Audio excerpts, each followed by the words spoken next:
You might have been following what's been happening in the United States. It's been basically a parade of leaders from all over the world. From French President Emmanuel Macron on Monday, British Prime Minister Keir Starmer yesterday, Ukraine's President Volodymyr Zelenskyy today.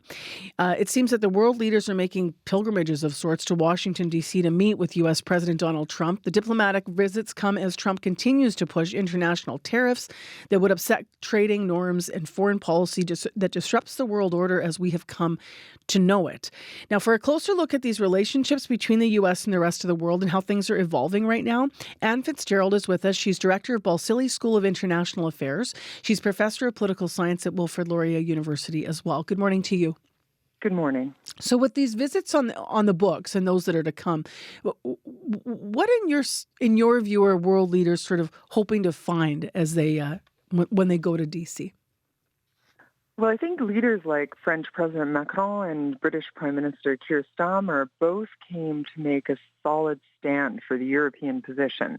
And I suspect we'll see more European leaders coming. And it's probably a good strategy to do this maybe once every couple of weeks or once a month at the moment, bring somebody like Meloni from Italy next. And the European position at the moment is one that's threatened by a hostile and expansionist Russia, the threat of trade tariffs on already struggling economies, and the threat of being on its own as far as European defense is concerned. I think the opportunity was also taken to stand for Ukraine and take a fundamentally different view of Russian President Vladimir Putin than the view that is, and the words coming out of the White House at the moment. And also to do some fact-correcting as well. Some of President Trump's statements concerning trade deficits, financial support to Ukraine, and in the UK's case, its support for freedom of expression have been publicly corrected. And I think it's been done in a very diplomatic way that keeps the relationship strong and intact, but it makes for a firm stand for the European continent. And lastly, both of those European leaders are pushing for security guarantees in the form of backfill for troops, which they have in principle agreed to send to Ukraine if peace is agreed. It feels kind of lonely here in Canada watching these meetings. I think a lot of Canadians are watching, the meetings, and obviously Canada and Mexico have pushed back around these tariff plans to no avail. March 4th is still the date right now, next Tuesday, for Canada, and that 25%. I'm wondering to what degree are other nations willing to do the same to push back here? Well, I think what other nations are doing at the moment is assuming that it's reciprocal tariffs plus. And that plus is important. And the plus for the UK and European countries is the VAT. The plus for a country like Canada is our digital services tax. And actually, whatever Donald Trump wakes up and feels like targeting. And I think this speaks to a bigger point. The tariff discussion is going around in circles at the moment.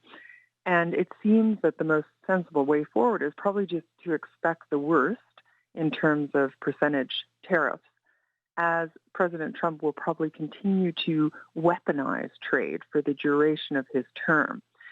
We did see yesterday that the UK seems to be progressively being let off the hook, that Mexico, Canada, Europe, and China are still very much in his sights. But the key thing is that President Trump is trying to bring jobs and money to the UK quickly. And this is all about a bigger strategy that the U.S. has to contain China and accelerate that containment strategy, because if they do so, they will conquer in the race to technology and economic supremacy. But this is a multi-pillared strategy. It concerns the Panama Canal, it concerns Indo-Pacific countries, it concerns breaking ties between Moscow and Beijing. It concerns a lot of things. And I think if one of those pillars falters, then the whole thing might come down. And so I think the White House is just, and his administration is just looking to see how the dust settles in many areas at the moment, and the reaction of the markets and consumer sentiment. And over the last few days, we have seen consumer sentiment in the U.S. start to wane.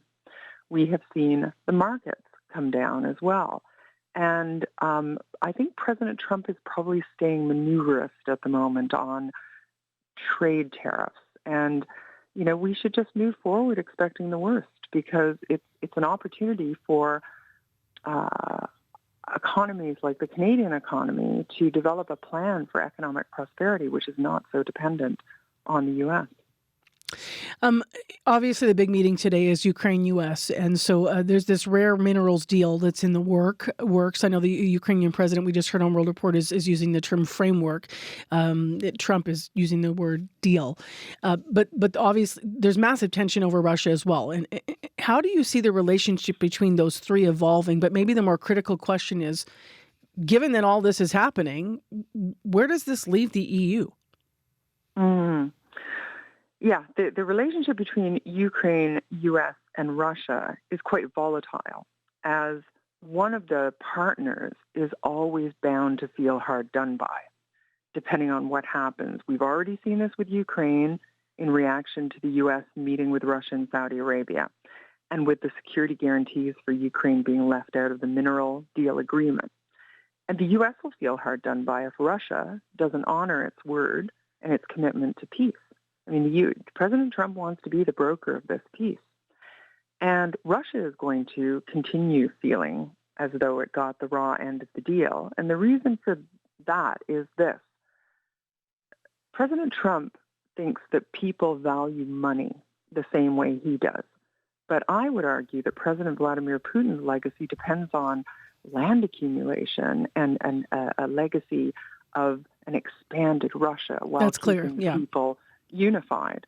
So Europe is wedged in the middle. It is having to deal with decoupling and de-risking from China at the same time as it's dealing with a revanchist and expansionist Russia. And it also has an issue with the U.S. as far as its digital regulations are concerned. And the U.S. don't like this and sees it as a real barrier. Complicated, and I apologize for asking a complicated question and now rushing you to get to the end of it. And I realize what time we are, and we're late to getting to our news. But we'll see what happens with this meeting today. I believe 11 o'clock is the time in Washington. And thank you very much for your analysis today. Pleasure. That is Anne Fitz-Gerald, Director of Balsillie School of International Affairs and Professor of Political Science at Wilfrid Laurier University.